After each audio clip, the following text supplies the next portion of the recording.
Is this thing on? Because we're ready to start. Okay. Welcome to Bill's Chat on Driving to the Top Productions. My name is Jamie Malloy, your ultimate Bills fan and your host for today. And this is my first show. And now, without further ado, let's bring on my co host, who is also a Bills fan and is actually a Mets fan, as the Yankees and the Mets are playing in the Subway Series right now. Please welcome my co-host, Mr. Joe Dalio. I'm going to bring him on right now. Hey, Joe, how's it going? It is going very well, thank you. And I'll apologize in advance to our audience too. I usually have a little studio in the house, aka my basement, that I do these broadcasts from. I don't have access to that tonight, so I'm outside. Again, we get 2 days of summer in Buffalo per year. This happens to be one of them, so I will apologize in advance for loud cars or trains or birds or sirens that are going now and stuff like that. But looking very much forward to doing this, and I appreciate you having me join you here, Jamie. Thank you. You're welcome, and don't apologize for taking advantage of warm weather in July in Western New York. So you can do It's that rare. now. That's good. So anyway, let's tell the audience a little bit about ourselves, and I'll start with myself. I'm from a suburb outside of Rochester, New York, called Webster, New York. I'm an hour and a half away from Highmark Stadium, where the Bills play. And what I do for a living is I host this wonderful podcast with Joe right here called uh, Driving to the Top, or sorry, Buffalo Bills Chat. Thank you. Driving to the Top Production, excuse me. And I also write football stories on DefiantTakesFootball.com for the Bills, Syracuse Orange, and spring football. And I'm also starting to write for D5 football conference for fanbuzz.com, which is also a cool thing. And what I like to do is I like to lift weights with my dad, competitive kickball with my friends, and just go out to restaurants and have a good time. So now, Joe, tell the audience, what do you like to do? All right, a little bit about myself. Again, Joe Dalio. I'm at Joe Dal Sports on Twitter. Now, I'm originally from Long Island, but I moved up here to Buffalo many years ago. And so I'm a big Mets fan, as was mentioned. Islanders, Knicks, Giants a little bit. I am a Bills fan, obviously, as well. I've kind of converted since I've lived here. I am a teacher by day. Okay, so I'm enjoying some spare time these days. Again, the few nice days we get in Buffalo, I could take advantage of. And again, just love sports. And, I've done a few of these podcasts here on different platforms, looking to get a little further into it. I admire what you do, Jamie, and I'd like to, eventually, get into some writing and things like that, which I love to write, about anything on my spare time here as well. I have a wife and 3 girls, and, they're amazing as well. So, again, just look very much forward to, to talking some sports and especially talking some Bills. Awesome. And did you hear that? We got a girl dad right here, which is awesome. So I love that. 3 of them. Yep. And I'm very touched that wanted inspire to be like me and start writing. That touches my heart right there. Um, so now that we told everybody about ourselves, each week I'm going to ask a football question to either my co-host or my guest to answer to have fun with. So, but because today this is an intro episode, I'm going to be asking Joe this question. So, Joe, are you ready for your first trivia question on our podcast? I am. I can't guarantee excellent answers, but I'm ready. As I said, you don't need a lot of answers, as I mentioned before. Okay, so the question is, here we go. What NFL team has the most wins since 2010? And before your answer, I'm going to give you your options. Okay. We have the Packers, the Steelers, the Patriots, and the Cowboys. Go. As far as most wins since 2010, I hate to say it, but I think it's the Patriots. And I hate to say it too, but you are correct because they had Tom Brady for 20 years and they won 6 Super Bowls during that decade of the 2010s. So congratulations, Joe. You answered the question right on our first show. Excellent. That's beautiful. So after a trivia question, now we have questions to discuss about acquisitions, what the team did, key losses, drafts, and things like that. Okay, so Joe, what do you think about the jet ski accident where Naheem Hines got hit by another jet ski and is out for the season, and the Bills brought in Darrington Evans from the Chicago Bears? Yeah, I mean, one of the key things we were going to talk about on this show is key news and key acquisitions over about a 6-month period since the season ended, 5-month period. And some of the biggest news that we're talking about happened yesterday. Of course, Mr. Hines in that accident. Now, I don't know a lot of the details of it. They said that, I mean, you're an NFL player right before training camp. Taking a chance, I guess, to be honest. They said he wasn't jet skiing. He was sitting on it and somebody hit him. I don't know how accurate that is or how, what the details of the whole situation is. But a couple of days before training camp, certainly not good timing on that. And, it's going to kind of throw some chaos, not only into the running back picture, but especially into the special teams picture. Right, because Naheem Hines, when we traded for him, he was a guy who could play running back. And also in this era of guys afraid to returning kicks, he was only one of the few ones that wasn't afraid to. And that paid off in the New England game, or as I call the post-Damar Hamlin game, where the Bills started off really fast and won that game. Mm-hmm. But the one good news is there's a key word here. They said he's likely to be out for the season. They didn't say definitely. So that's the only saving grace with the word of language there. But the good news is they were able to sign Darrington Evans from the Chicago Bears, who's basically another version of Naheem Hines, but he's bigger and weighs a little bit more than him. And here's some stats about him. He was drafted by the Tennessee Titans in 2020. And during that time, he rushed for 16 carries of 61 yards and only had 4 receptions for 38 yards and was weighed by the Titans.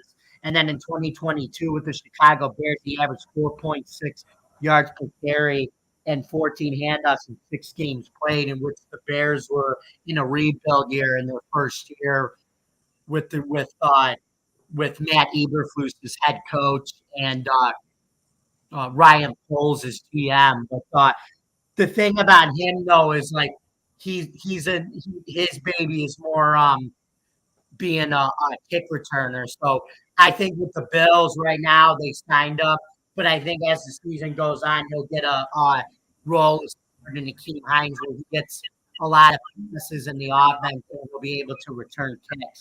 Again, a very similar player to Mr. Hines.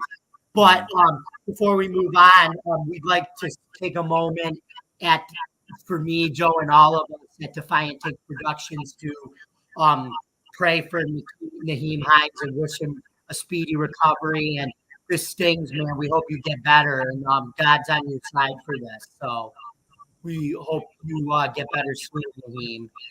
And anyway, in 2023, he was signed back to the Darrington Evans. He was signed in 2023 by the Colts in early spring, but then he was released after the draft. Probably didn't think he was ever going to get another NFL shot, and lo and behold, fate calls, and now he's with the Bills. So, speaking of off-season acquisitions and draft picks, the Bills released Tremaine Edmonds this year as he signed in free agency. He signed a 4-year, $72 million deal with the Bears. But what that did was it was able to clear up cap space. So we were able to be under the cap and be able to re-sign 2 guys like Jordan Poyer and Micah Hyder, as I called the 2 besties in the safety and one of the best safety tandems in the NFL.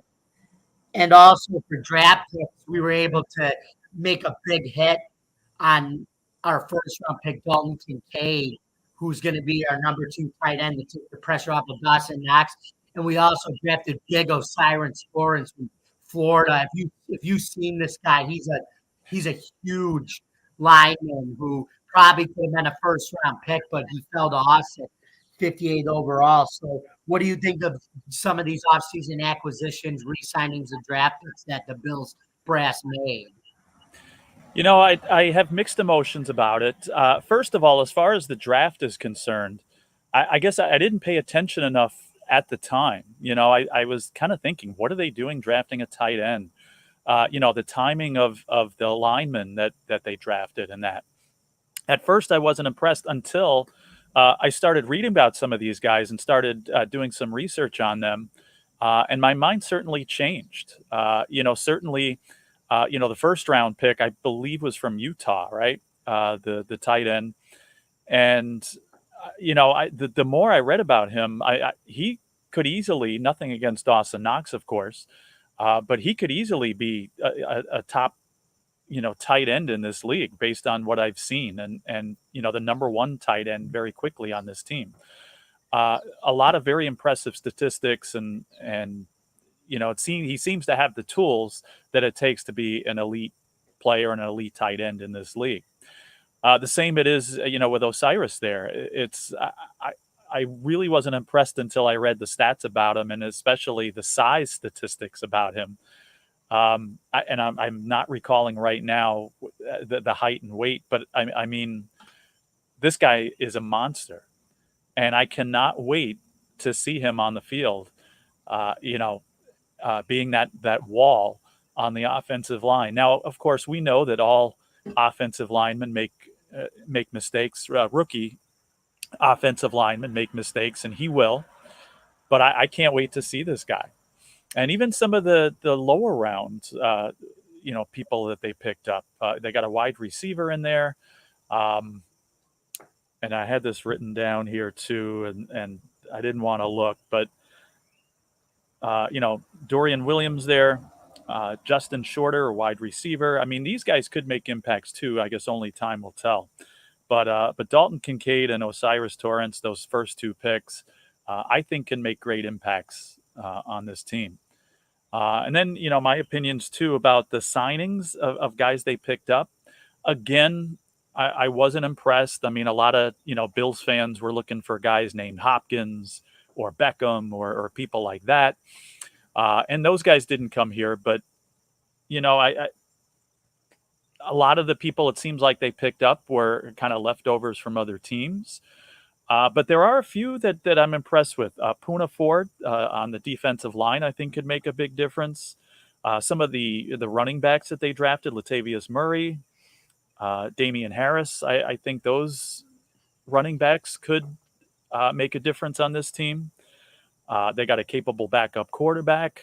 You know, he's no Josh Allen, but, you know, Kyle Allen, again, mixed. You know, he's kind of a leftover, and read a Sports Illustrated report not too long ago ranking him as far as the bottom 5 backup quarterbacks.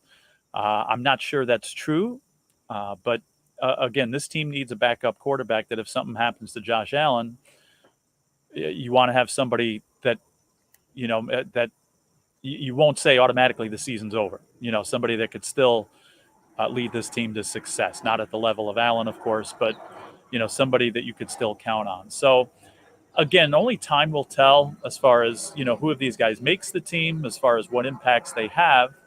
But I think there's some, you know, reasons for optimism there, you know, and I'm curious to, you know, get your ideas on this as well, Jamie, because, you know, I haven't really discussed this much with people, and it's like, I don't know if it's just me thinking this way or, you know, what are some of your ideas?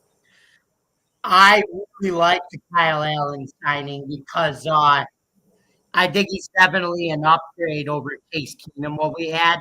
And like at least like I said, Case Keenum was just he was just a stone in the pocket. He never really had like running ability that Allen had. So when he came in, you kind of had to change your offense up. At least with Kyle Allen, he does have athletic capabilities where now obviously you can't run like Allen, but he is a dual threat where he can throw with his arm and run when he needs to. So you really don't have to change your offense up as much when you bring him in as the backup now, which is good. And the one thing you said, he was one of the he was a leftover from a leftover, but yeah, guess what team he was from? He was from the Carolina Panthers, and Ken Dorsey was his offensive coordinator.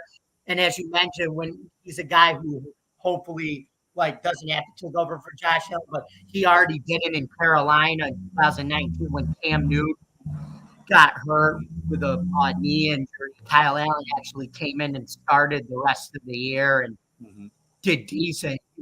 He won 7 games, lost 12, but not bad having to come in for Cam Newton with Kenny Dorsey and Carolina. So he had the familiarity with Dorsey and him reuniting with the Bills, and him and McDermott is a good thing too.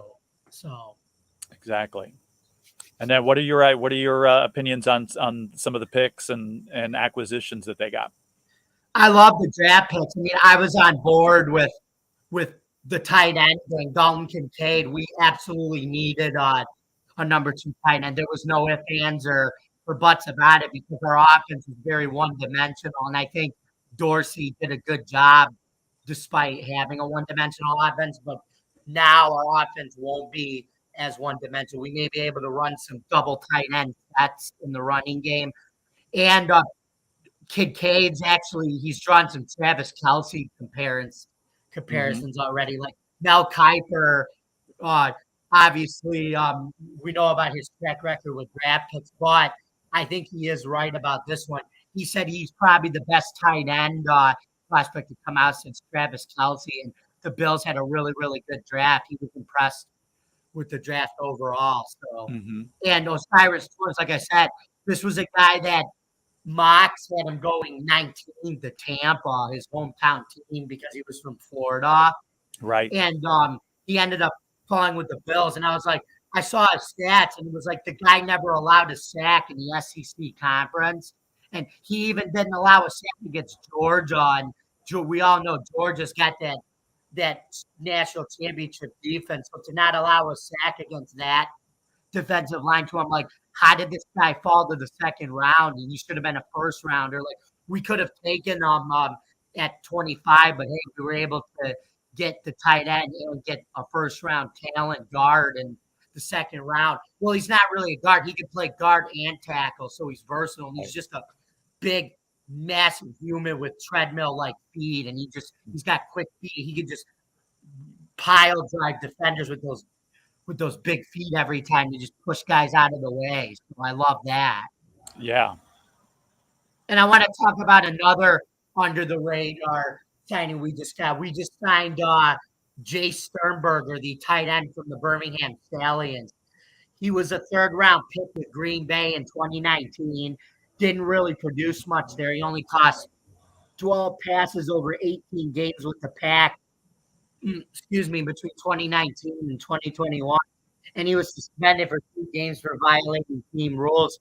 But then he went to the USFL and really revised his career there. We're in Birmingham, where he caught 33 passes for 517 yards and a league high, and also USFL record 7 touchdowns.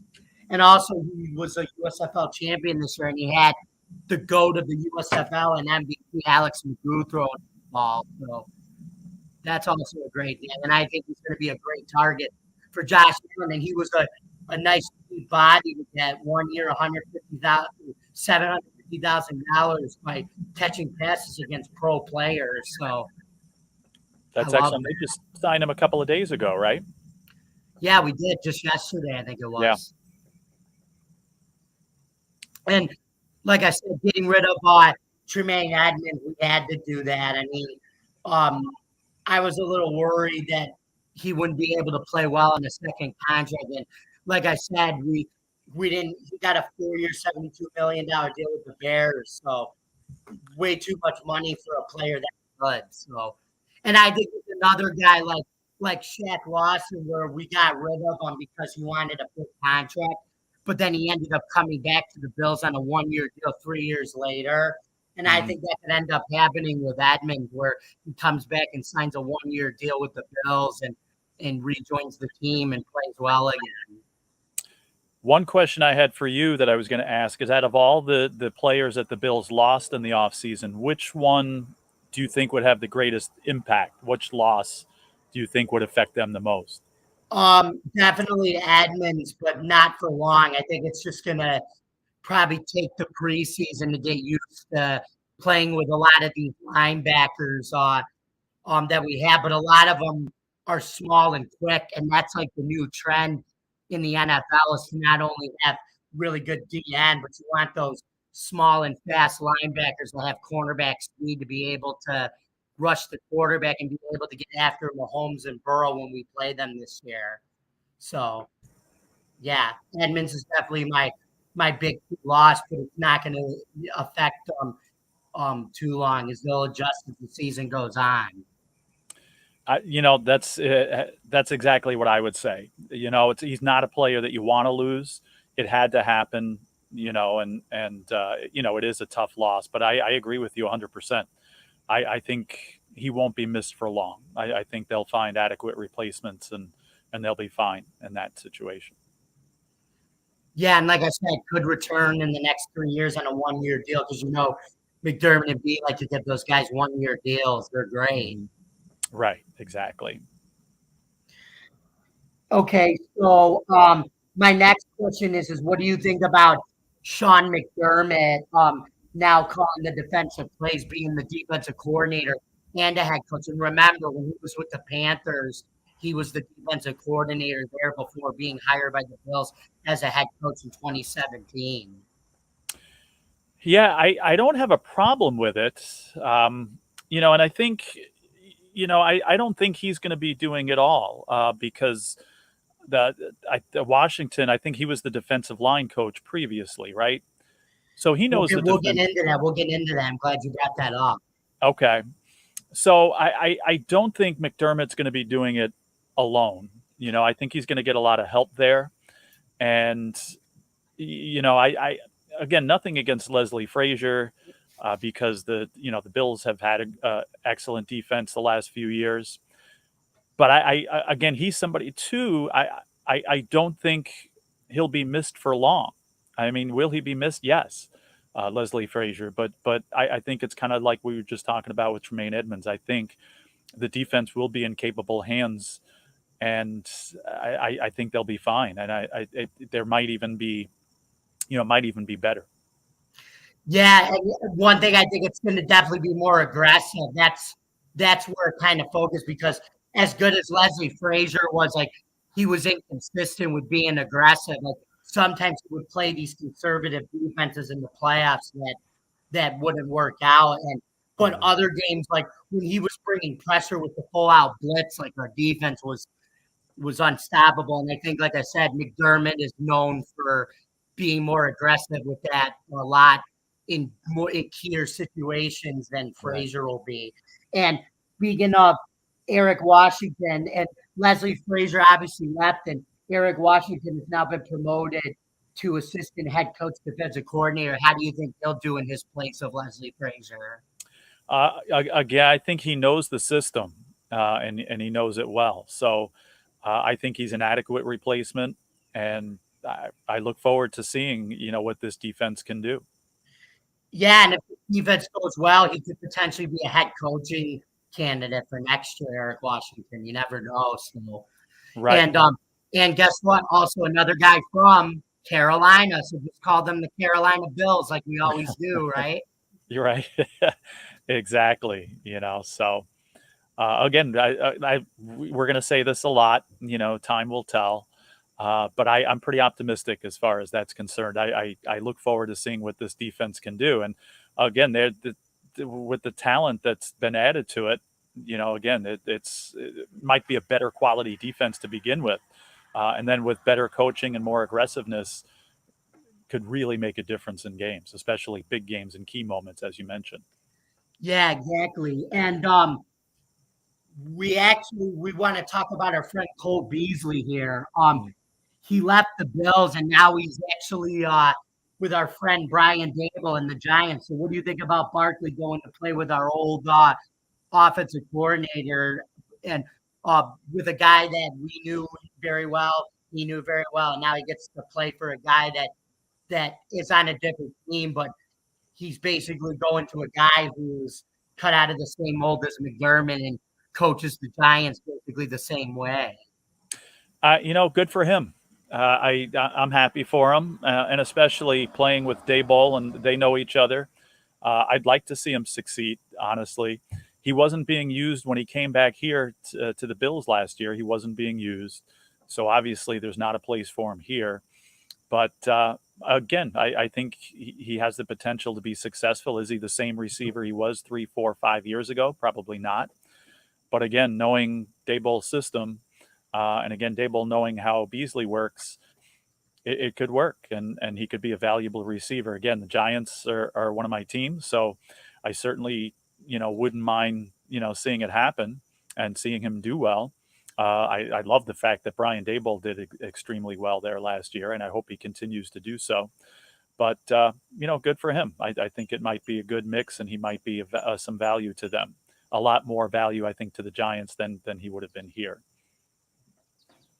I agree, and maybe the Bills and the Giants could develop a nice little frenemy rival, with McDermott, Daboll, Bills versus Giants is the first matchup between the two coaches since Daboll left. So I'm looking forward to that too. Yeah, that's it only happens once every 4 years, and we don't know what it's going to be like 4 years from now. But looking forward to this matchup, this year. Yeah, I agree with that too. It does happen every 4 years, but like I said, I think Daboll and McDermott, they already ended McDermott, the Bills, through 2027, and I think after this year, Daboll will be too, because Daboll's kind of going through. Daboll's going to have a drop off in year 2, like McDermott did in year 2, where the first year he kind of got lucky, nobody expected him to do as well as he did. And then the second year, he's going to take a little dip, but then it's hopefully going to pan out like with McDermott. After that second year dip with McDermott, things took off in year 3 and beyond. And I'm expecting the same path with Daboll with the Giants too. So they're taking a step back in 2023 just to take a step forward in 2024 and beyond. But that's part of building a good team now in your first year as coach. He knows that, just because he went through it with McDermott too. Mm-hmm. And anyway, it looks like we are out of time now. So Joe, can you please tell everybody here where we could find you? Find me at Joe Dell Sports on Twitter, and I don't have it much going there yet, but as we go along, we certainly will. Okay, thank you very much. And as always, after this first episode, you can find yours truly on here at Bills Chat 1, at Bills Mafia Chat, and also at Jamie Malloy, the unbiased journalist at DJ Dogtag on Twitter, and DefiantFootball.com, where I write stories about the Buffalo Bills, SU football, and spring football. And also, I am writing on fanbuzz.com, writing stories about G5 college football. So thank you very much for listening, guys. And remember to quote the great ESPN host and probably one of the biggest members of Bills Mafia out there, Chris Boomer Berman, nobody circles the wagons like the Buffalo Bills. See you next time, guys. Take care. 3, 2,